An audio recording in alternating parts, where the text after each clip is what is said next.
What up YouTube, it's Mr. Hates Company, and in this video I'm going to show you the very best Magik build. Now we still cannot transmute Magik, however, Magik is easily one of the top 3 best heroes for PvE. This makes her actually very tempting for all my free-to-play friends out there because, you know, you don't really want to compete in PvP because, you know, it's pay to win, but PvE, that's where free-to-play can shine, so Magik is definitely a valid option for my free-to-play. But even if you're pay to play or whoever you play in this game, Magik should be considered because she is a force to be reckoned with. Now without further ado, let's jump straight into this video. First things first, we're going to start off with my Magik. I'm sitting at just over 2 million power. Now in general with Magik, you're going to want to look for the cores of red and green. That's going to give you your crit rate and your attack in the red, and then for your green you want to put crit damage, and that is just how you really min-max your damage on Magik for this build, at least in particular. The overall best gear is in fact going to be the Hydra gear, which I have almost fully nanoed out. The bonus stats that you're going to want to look for are attack, crit rate, and crit damage. Once you get crit rate max, you can look at defense pierce, which is always a good option as well.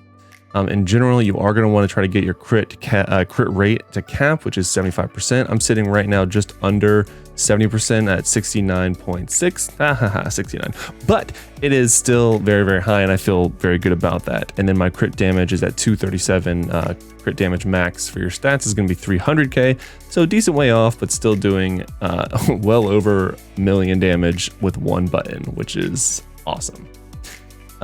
In terms of the rest of your slots, so again, for I got a little bit of accuracy on this chest, which was nice, but I did get the juicy plus 28% attack, which is amazing. For the sword and boots, what you're going to want to look for, I went for dodge rate to get a nice little bit of dodge, especially for PvP. You could skip out on dodge rate and get more just flat defense if you want more power. For whatever reason, just to flex, I guess. Or if you are PvPing, I would recommend dodge rate, but you could balance this out with a plethora of different options.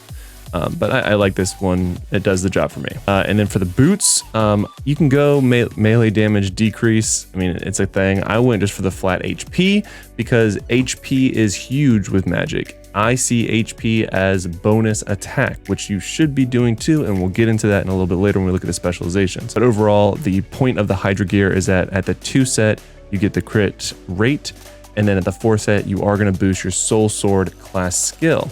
This is the best regional gear for Magik. And while we're on the topic of gear, let's go ahead and look at the best in slot gear for both pay to win and then free to play. So the best overall special gear for Magik is actually going to be Steampunk, because it gives you the bonus to soul sword skills as well as your arcane sword skill, which is just fantastic. I actually have a full set of Steampunk. I'm waiting for us to be able to transmute a Magik whenever that happens, and I might actually fully build this out. If not, I'm going to just max out my Hydra gear. That is definitely one of the best, that is the best special costume. When it comes to my free-to-play friends, we're actually going to be looking at the Uncanny X-Men. And the reason being is that at the 3 set, you do get crit rate, which is awesome. Obviously, like we said, that was one of the top stats to look for. And at the 4 set, you actually get Master of the Abyss skill plus 6. Now, the weird thing about Magik and their costumes is that not one of her non-regional or special costumes give you a bonus on any of her soul sword skill classes, which is kind of an L. But this skill in particular, the Master of the Abyss skill, is one that you use all the time. I mean, I don't care what if you disagree with this build and you use more of a summon build, which is bad. I'm gonna tell you right up front, I have destroyed people who use that build. I mean, use it if you want, but I am telling you, I always win when I use my soul sword build against that build. But you know, to each their own. But this is a great option for my free to play. Talking about stats and all that, we got to look at the mega cards. So I am running 2 11s, 2 6s, and 2 2s. So I'm running the Spider-Man attack, Black Widow crit damage, and then crit damage with the Loki card, of course, Thor with the attack, and then crit damage with my 2 card. And then I'm actually running a little bit less attack and running a cooldown decrease card, which is also very nice for Magik. Now, of course, I don't get to min-max this because we still cannot transmute for Magik, so I have a Magik exclusive stats on most of my cards, but none of them are min-max because we still cannot transmute them. So these are the cards I would recommend. You could also make an argument that you would get an ultimate gauge recovery card. I've seen a couple builds like that. For me, I don't necessarily need one. At least I feel like I don't with my current build, but you could argue with depending on how your stats roll on your gear, that could be a viable card for you as well. So keep that in mind as a good option. Going into, we talked about gear, we talked about Omega cards, stats. Let's go ahead and look at potential. So the biggest one, we talked about crit rate, crit damage, and attack obviously being very important. So out of all of these, the ones that we're going to look at first are all of your, it's going to depend. So if you are leveling up Magik as your very first character, you're going to want to level up the attack first, because you want to be able to finish all the PVE content throughout the campaign, and flat attack is going to net you the most there. Now, if Magik is not your main and you're leveling her as an alt, and you're applying the enhanced potential that you're not maybe going to max out as easily, I would recommend crit rate first, and you do get a few of those. I think you get 3, no, just 2. All right, so you get one at the first one and then one at the last one, and then after that I would go ahead and hit attack, and then once you're done with attack, the ultimate gauge recovery is very nice. I'm just double checking something. Yeah, I would go ahead and get ultimate gauge recovery, then total damage, and then I would go ahead and get HP next. Like we talked about, HP is easily a stat that is viable for Magik for the reason of the specialization, and that is a great transition to talking about specializations. So when it comes to Magik specialization, there are some decent choices, but 4 in particular that I use, and there's one that I use as a bit of a flex. The first one is going to be Sword Mastery Soul Sword Enhance, which increases your attack by 20% for 6 seconds when using a soul sword. And of course, this is maxed out at level 10. The cooldown is 12 seconds. This is just a big chunk of damage. And with this build and the rotation, it is very easy to make this pop when you're doing your biggest cooldowns on people, especially on PvE. PvP, it's still viable, of course. You just need to be a little bit more mindful of it, because you're going to be using different skills, which we will talk about here in just a moment. The next one that is a must, in my opinion, is going to be the Mystic Mastery Life Substitution, and that's because it converts at max level 3% of your HP into attack. So you're just getting a flat attack for your HP. You're getting a little bit in takiness with having more HP, but then you're also netting an offensive stat, which is fantastic. Also, how you get a really high total power with it, because obviously attack nets you the highest amount of power, and then HP converting it into attack, which you already get the bonus. You already get the bonus power from the HP, but now you're getting even more from it being attack, so it's very nice. So that's definitely a trait that is a must pick up.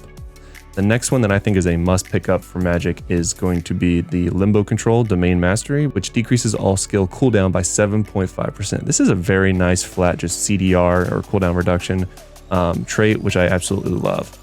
Now, I did skip one, and I did that on purpose. So the one is this one, which is Mystic Mastery. This is the one I use generally all the time, unless I'm using it, unless I'm going in Dimension Duels, and we'll talk about that in a second. So this one is increasing ultimate skill gauge recovery speed by 52.5% for 5 seconds when using a Dark Magik class skill. The cooldown is 8 seconds. So that is a huge cooldown on your ultimate, which is a ton of damage. I mean, when you are in your ultimate, even if you're not using skills, you can easily hit 500,000 damage with an auto attack. And I mean, every auto attack. It's pretty crazy. The reason I say this is a bit of a flex, because the other skill or the other trait that I use in Dimension Duels is actually this one, which is Soul Mastery Soul Rampage. Increased damage dealt to targets with 50% HP or below by, in its current state at level 8, it's 20%. That's because your health will ebb and flow a lot in Dimension Duels, and I feel like this is just a really strong execute, because you can, at least with the opener that I do in Dimension Duel, you can get to people to 50% HP very quickly, and then the rest of your fight is basically bonus attack, or you have bonus attack against them, which is huge. And that's how you finish off fights a lot faster in Dimension Duels. So these are all of the specs that I would recommend. I have seen a few builds that, again, kind of depending on your stats, Magik, and any other hero, I would clarify. Your traits are going to kind of ebb and flow with how your build is, but this is the best build if you have the same gear I do with similar stats. You could make an argument for this one, the Mystic Disposal, that increases attack and HP by a percent amount, and you're transformed as a dark child, whatever it is, I don't know. But this is for me, you only get 4 traits, so I don't want 2 traits dedicated just to her ultimate when you don't have your ultimate all the time. That's why I look at traits that actually net me a benefit the majority of the time. Basically, if I can do a percent more damage 70% of my fight, I would take that over doing way more damage for my ultimate that happens 30% of the time. At least that's how I look at it. You could have a different opinion, but this is a good choice, but just not one that I would recommend all the time. So let's go ahead and talk about skills. So I use actually 3 completely different skill loadouts for Magik. So when I am PvEing, so that means dungeons, raids, invasions, or anything like that, I'm using the following skills. So the first one is Master of the Abyss. So this is that skill that I recommended for my free-to-play that was getting buffed. That is because this one is a great opener. So you basically teleport in and do an AoE damage, and that's it. It also applies a dot or damage over time for 5 seconds, which applies damage relative to 13.3% of attack per second, which is decent dot, especially as an opener. Again, you're adding damage, and again, we'll talk about this a little bit in a second with my second loadout for Dimension Duels. But this as an opener is fantastic because you're going to, again, chip away at their HP very, very quickly in Dimension Duels. The second skill that I use in my sort of like rotation, if you will, for PvE is going to be the Summon Limbo Troop, Summon Limbo Hatchling. It's because with my current build and my CDR reduction and my just overall rotation, this actually stays up throughout its whole time before I get it, and then I get it back when it's going away. So at least it reads, it lasts 16 seconds, and then it actually applies the 51.5% of Magik's attack, which is a ton. And then it actually applies a burn, which is the real reason I'm using this, which increases damage received by 20% for 6 seconds. Now the cool thing is, if you look at the video, you notice that right there he's just blowing fire. In a moment, you'll actually see him right here when he's summoned, he does his opening.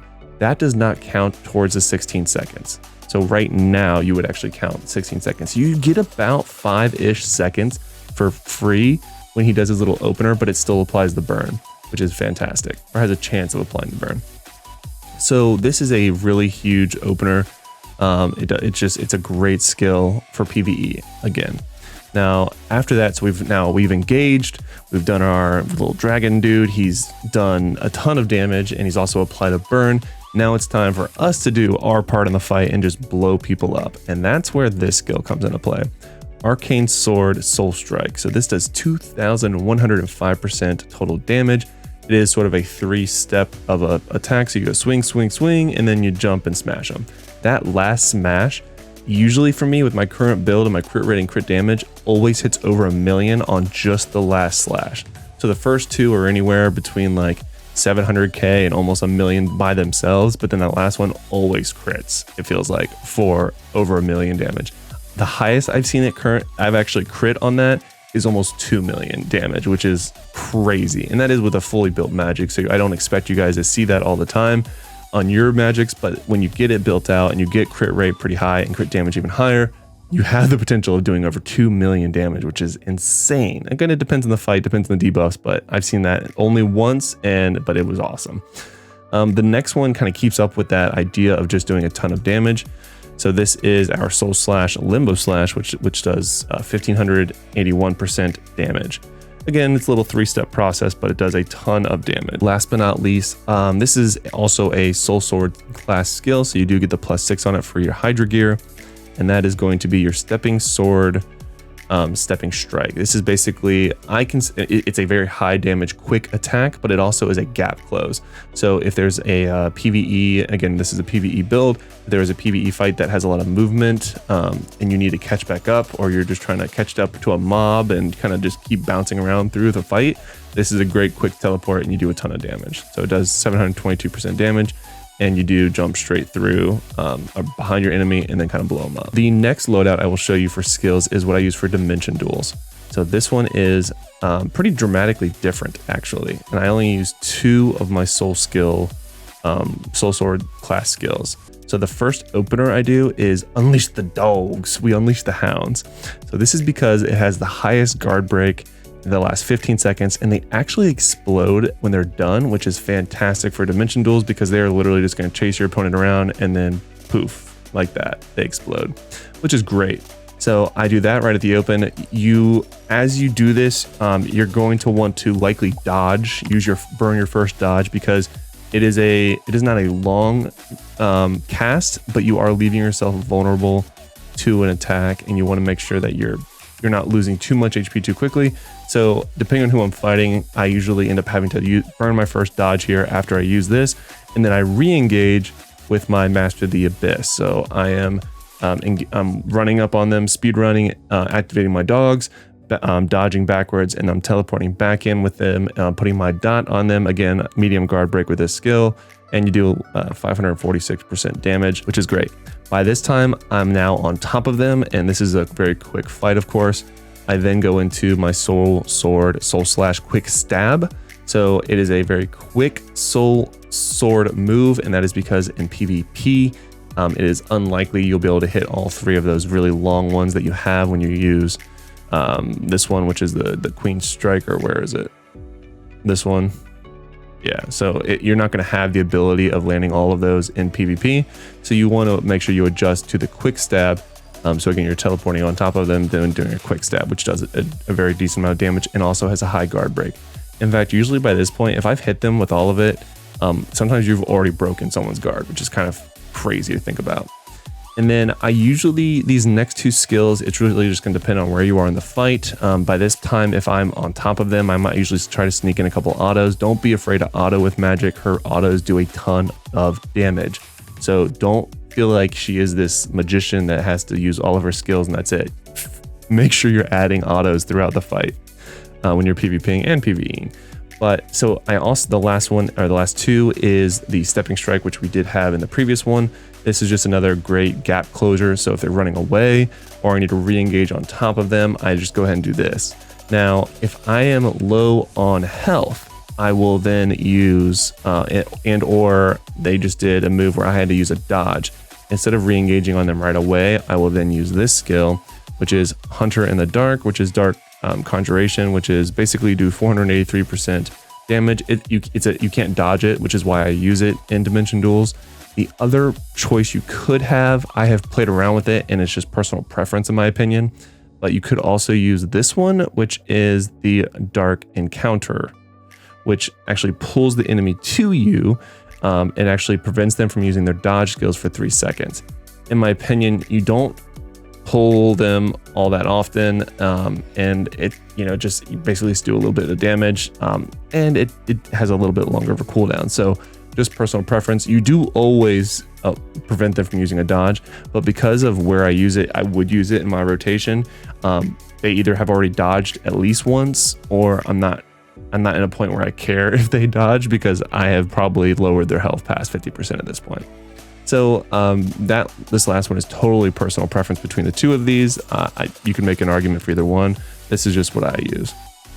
And then again, like I said, those last two, the Stepping Strike and the Dark Conjuration is are situational in the Dimension Duel. Last but not least is the build that I use for Omega Wars.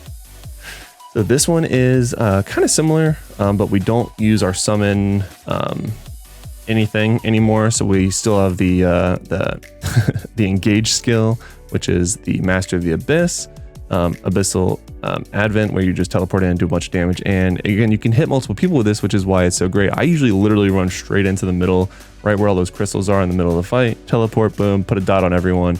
Again, you probably will end up dodging out of it because you don't want to get focused down too quickly, but it is still a very good choice for your first skill. We're going to stay true to our quick sword-like abilities.